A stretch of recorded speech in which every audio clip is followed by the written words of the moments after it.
Cécile Silou azali kobongama mpona kokende kelasi. Elenge mwasi oyo azali na mbula zomi na mwambe pe azali kotanga kelasi lokola bato nyonso ya mbula na ye te. Azali kotanga na Institut Technique Médical ebengami ITEM Njili mpona kokoma lufuleme. Ezali ndoto na ye ya kibomwana.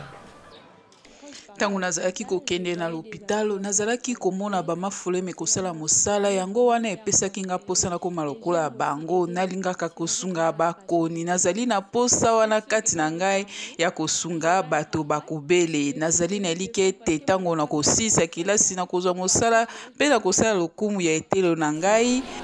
ITEM Njili ezali etelo ya leta te pe ezali ya kala esali mobu tuku minei uta ekelama. Ezali moko ya betelo oyo ekobimisaka ba mafuleme na ngambo ya este ya Kinshasa esika batu bazalaka ebele. Etelo oyo ekobimisaka pene ya kama moko ya ba mafuleme mobu nyonso ya niveau ya liboso ebengami A2. Jérôme Kwalai moko ya balakisi azali kondimbola na oyo etali programme ya mateya. Ici, sur le plan pédagogique, pour itali pédagogie mateya mazali kopesama malamu penza tozali na milongo mibale tozali na mafulumelo na bayeba botisaka biso tozali ngambo ya mbongwana nde boyebi mosala liboso lokola balakisi bapesaka biso mateya mibu miso ya mboto banda kotangisa bana yango tosalaka mosala malamu. Etelo oyo elengeli ba filière mibale. Section ya yambo ezali infirmière pe ya mibale accoucheuse. Ba filière mibale oyo esengaka koyekola makasi na oyo etali kotanga pe kosala pratique. Kasi netelo privé oyo kozwaka ata lisungi ya leta te ezali kokutana na ba difficulté makasi na oyo etali biloko ya kotangela. Na ndako oyo ezali pene ya molili nde ezali esika ya koyekola.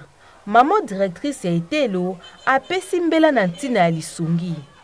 Oyo ezali etelo privé leta apesaka eloko te tobikelaka biso moko ezali pasi mingi tozali kozanga biloko ebele soki omoni ndako na biso ya technique tosali makasi pona kosomba biloko biso moko pona kaka formation eleka kitoko kasi soki leta atiaki biso maboko to soki azalaki kosunga biso. Na République démocratique ya Congo tozali kotanga pene ya kama moko ya baetelo oyo ekobimisaka ba mafuleme.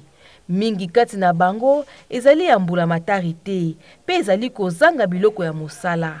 Leta apesaka eloko te kana kotala bapasi ena posa ya koyeba pe ya kokoma lifuleme epai ya bilenge eleki nyonso. Yet Mavinga mpo na VOA Afrique Kinshasa.